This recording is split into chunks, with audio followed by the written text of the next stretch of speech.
Ya, selamat pagi teman kami. King Yomates, YouTuber spesialis pembahas soal matematika, fisika, kimia, dan sejenisnya. Dan pada kesempatan kali ini kita akan belajar materi kimia ya, dengan materi pokok adalah koloid. 10 nomor soal pembahasan koloid. Oke, langsung saja kita lihat bersama-sama. Soalnya saya akan share screen untuk kita. Ini ya. Ya. Nomor 1. Koloid kimia SMA part 1 pembahasan soal 10 nomor. Ini nomor 1 sampai 10 ya. Soal pertama adalah sistem berikut yang merupakan sistem dispersi koloid adalah bensin, air kanji, soda, air garam, atau sirup. Kita bahas. Nah, tapi sebelumnya alangkah baiknya menekan tombol like, subscribe, post and share, dan nyalakan tanda loncengnya agar setiap video baru yang kami upload Anda yang tahu. Dan ini adalah WhatsApp kami 081356174015. Subscribe, like, share, dan ada Instagram kami @yomat2022. Kita bahas ya. Jadi koloid merupakan suatu campuran heterogen yang terdiri dari fase dispersi dan medium pendispersi. Fase dispersi merupakan zat yang tersebar merata pada medium pendispersi. Fase dispersi dan medium pendispersi bisa berupa zat cair, padat, maupun gas. Untuk sistem koloid diantaranya kanji, awan, asap, santan, keju, dan lain-lain. Berarti sistem berikut yang merupakan sistem dispersi koloid adalah air kanji, pilihan bagian B. Mantap. Kita pindah ke soal nomor 2 ya. Darah merupakan sistem dispersi koloid dari A. Zat dalam gas, B. Zat pada dalam gas, C. Gas dalam zat padat, D. Zat cair dalam zat padat, E. Zat padat dalam zat cair. Ya, kita jawab. Nah, ini. Sol merupakan jenis koloid yang berupa partikel padatan yang dispersi dalam medium zat cair. Lalu darah merupakan campuran yang terdiri dari banyak jenis padatan seperti sel darah merah, sel darah putih, hingga keping darah. Padatan-padatan ini terdispersi dalam medium zat cair berupa air yang disebut sebagai plasma darah. Berarti jawabannya adalah E. Zat padat dalam zat cair. Jadi darah merupakan dispersi koloid dari zat padat dalam zat cair. Mantap. Sekarang kita pindah ke soal nomor 3. Ini ya. Air sungai yang keruh dapat memberikan efek tindal. Setelah disaring, ternyata filtratnya juga memberikan efek tindal dan di kertas yang saring terdapat residu atau zat sisa. Dapat disimpulkan bahwa air sungai tersebut merupakan A. larutan, B. koloid, C. suspensi, D. campuran koloid dan larutan, atau E. campuran larutan dan suspensi. Kita bahas ya. Ini sistem koloid merupakan suatu bentuk campuran atau sistem dispersi dua atau lebih zat yang bersifat homogen, namun memiliki ukuran partikel yang tersebar cukup besar, yaitu berkisar antara 1 sampai 1000 nanometer. Sifat-sifat koloid yang pertama adalah gerak Brown, 2 efek tindal, 3 adsorpsi, 4 koagulasi, 5 dialisis, 6 koloid pelindung, dan 7 elektroporosis. Karena air sungai memiliki sifat efek tindal, maka air sungai termasuk sistem koloid. Jadi yang tepat dan benar adalah bagian B. Mantap ya, jadi B ini tadi. Air sungai yang keruh dapat memberikan efek tindal setelah disaring, ternyata si filtratnya memberikan efek tindal di atas kertas saring karena terdapat residu. Dapat disimpulkan bahwa air sungai merupakan koloid ya, B. Sistem koloid. Kita pindah ke nomor 4. Asap merupakan sistem dispersi koloid yang terjadi A. dalam gas dalam zat padat, B. zat cair dalam gas, C. zat padat dalam gas, D. zat padat dan zat cair dalam padat, zat gas dan zat cair dalam padat, E. zat padat dan zat cair dalam gas. Mari kita bahas. Ya, tekan tombol like, subscribe, post, and share, nyalakan tanda loncengnya. Kita bahas ya. Jika zat yang terdispersi berupa zat padat disebut aerosol padat. Jika zat yang terdispersi berupa zat cair maka disebut aerosol cair. Asap, yaitu zat padat terdispersi dalam gas ya, merupakan gerombolan atom karbon yang melayang di udara. Berarti asap merupakan sistem dispersi koloid yang terjadi zat padat dalam gas ya. Ini jawaban tepat adalah Charlie. Mantap. Nomor 5. Sistem dispersi koloid dan larutan tidak dapat disaring. Sedangkan suspensi dapat disaring dengan kertas saring biasa. Sebab bagian A, partikel koloid lebih besar daripada suspensi. Bagian B, partikel larutan dan koloid dapat melewati kertas saring. Bagian C, suspensi umumnya dari zat padat dan zat cair. D, koloid sukar terpisah oleh gaya gravitasi bumi. Dan E, kertas saring bukan alat pemisah yang baik. Kita jawab ya. Nah, berikut perbedaan larutan, koloid, dan suspensi. Larutan memiliki ciri-ciri bersifat homogen atau sejenis ya. Semua partikel berukuran kurang dari 1 nanometer atau fase dan tidak dapat disaring dengan kertas saring. Itu larutan. Sedangkan koloid memiliki ciri-ciri yang bersifat homogen. Semua partikel berukuran antara 1 sampai 100 nanometer atau 1 kali 10 pangkat min 9 meter dan 2 fase dan tidak dapat disaring dengan kertas saring. Suspensi memiliki ciri-ciri bersifat heterogen atau berbeda. Partikel berukuran lebih dari 100 nanometer, 2 fase dan dapat disaring dengan kertas saring. Nah, berdasarkan ciri-ciri di atas dapat disimpulkan bahwa bagian ini partikel larutan dan koloid dapat melewati kertas saring karena berukuran kecil dibandingkan suspensi sehingga tidak dapat disaring. Lalu partikel suspensi dapat disaring karena berukuran lebih besar daripada partikel larutan dan koloid. Jadi jawaban yang benar adalah bagian B. Kita lihat kembali soalnya ya, kenapa bisa bagian B ini. Sistem dispersi koloid dan larutan tidak dapat disaring, sedangkan suspensi dapat disaring dengan kertas saring biasa. Sebab bagian B jawabannya ya, yaitu partikel larutan dan koloid dapat melewati batas kertas saring. Mantap. Kita pindah ke soal nomor 6. Ya. Sistem dispersi koloid berikut yang medium pendispersinya gas dan zat cair dan zat terdispersi cair adalah bagian A, batu apung dan asap rokok, B, kaca berwarna dan asap rokok, C, asap rokok dan awan, D, kabut dan awan, E, batu apung dan kabut. Jawab ya. Jawaban pertama adalah kabut dan awan. Karena sistem dispersi koloid yang pendispersinya gas dan terdispersinya cair. Ya. Kita break dulu.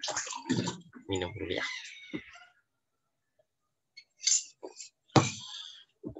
Lanjut. Nomor 7. Asap, air susu, agar-agar, dan larutan FeOH3 merupakan contoh dari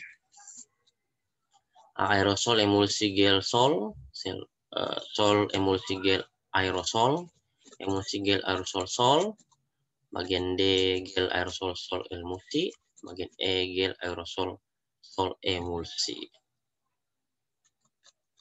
Ya, kita jawab ya.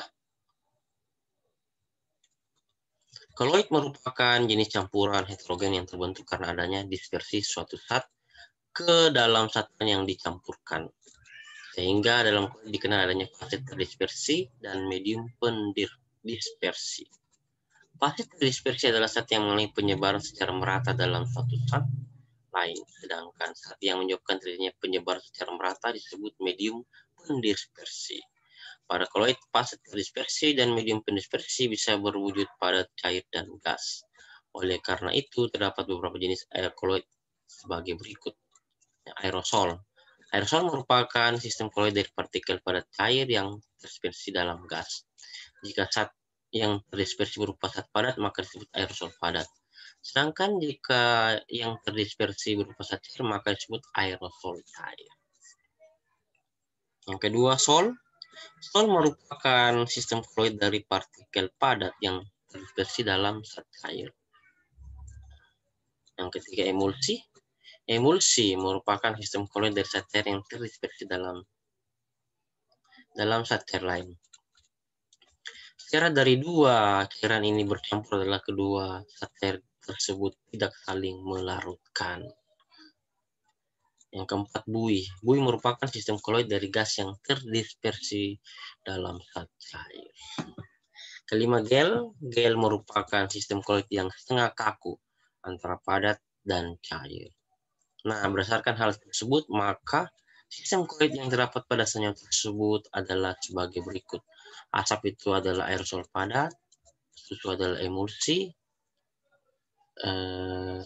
agar-agar adalah gel, ini agar-agar ini gel, dan sol Fe3OH, FeOH3 adalah sol. Jadi jawaban tepat adalah A, itu aerosol, emulsi, gel, dan sol. Ya, kita pindah ke soal nomor 8. Ya. Sistem dispersi koloid umumnya sukar mengendap atau terpisah oleh pengaruh gravitasi bumi. Hal ini disebabkan oleh bagian A, adanya efek Tyndall, B, adanya gerak Brown, C, adanya zat pendispersi, D, bermuatan listrik, E, koloid dapat terkoagulasi. Jawabnya, dan ini nomor WA kami WhatsApp 0813517415. Tekan tombol like, subscribe, post, and share, nyalakan tanda lonceng agar setiap video baru kami upload Anda tahu. Dan Instagram kami silahkan di follow @yomar2020. Ya, saya jawab ya. Gerak Brown yaitu gerakan dari partikel terdispersi dalam sistem koloid yang terjadi karena adanya tumbukan antar partikel tersebut. Gerakan ini sifatnya acak dan tidak berhenti. Gerak Brown merupakan salah satu faktor yang menstabilkan koloid. Karena partikel-partikel bergerak terus-menerus, maka gaya gravitasi dapat diimbangi. Sehingga koloid tidak dapat mengalami sedimentasi atau pengendapan. Jadi sistem dispersi koloid umumnya sukar mengendap atau terpisah oleh pengaruh gravitasi bumi disebabkan oleh adanya gerak Brown. Jadi jawaban tepat adalah bagian A, adanya gerak Brown. Ya. Dari soal tadi bahwa sistem dispersi koloid umumnya sukar mengendap atau terpisah oleh pengaruh gravitasi bumi. Hal ini disebabkan oleh B, ya, adanya gerak Brown. Mantap. Kita berpindah ke soal nomor 9.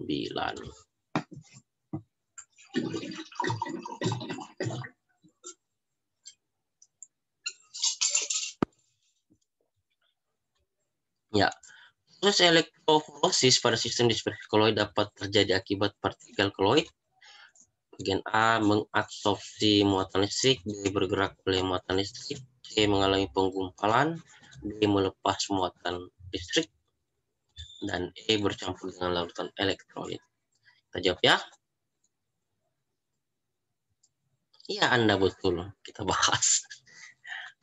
Salah satu sifat koloid adalah elektroforosis. Ya. Elektroforosis adalah pergerakan partikel koloid di bawah pengaruh medan listrik. Partikel-partikel koloid dapat bermuatan listrik karena terjadi penyerapan ion pada permukaan koloid. Kestabilan sistem koloid disebabkan adanya muatan listrik pada permukaan partikel koloid. Sedangkan karena adanya gerak Brown, pada peristiwa elektroforosis, partikel koloid akan dinetralkan muatannya dan digumpalkan pada elektroda. Partikel koloid bermuatan positif akan bergerak ke elektroda negatif dan sebaliknya, sehingga partikel koloid menggumpal di elektroda. Contohnya adalah ini, pengendapan partikel debu pada cerobong asap pabrik dengan alat Cottrell.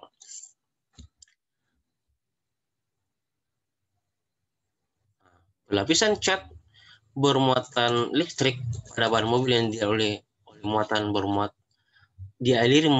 berlawanan dengan muatan cat sehingga cat menempel kuat. Jadi yang tepat adalah bagian B, yaitu bergerak oleh medan listrik. Kita lihat soal awalnya. Ya, ini dia soal awal. Proses elektroforosis pada sistem koloid dapat terjadi akibat partikel koloid B, ya, bergerak oleh medan listrik. Mantap. Kita pindah ke soal nomor 10, soal terakhir. Nah, soal nomor 10 adalah ini.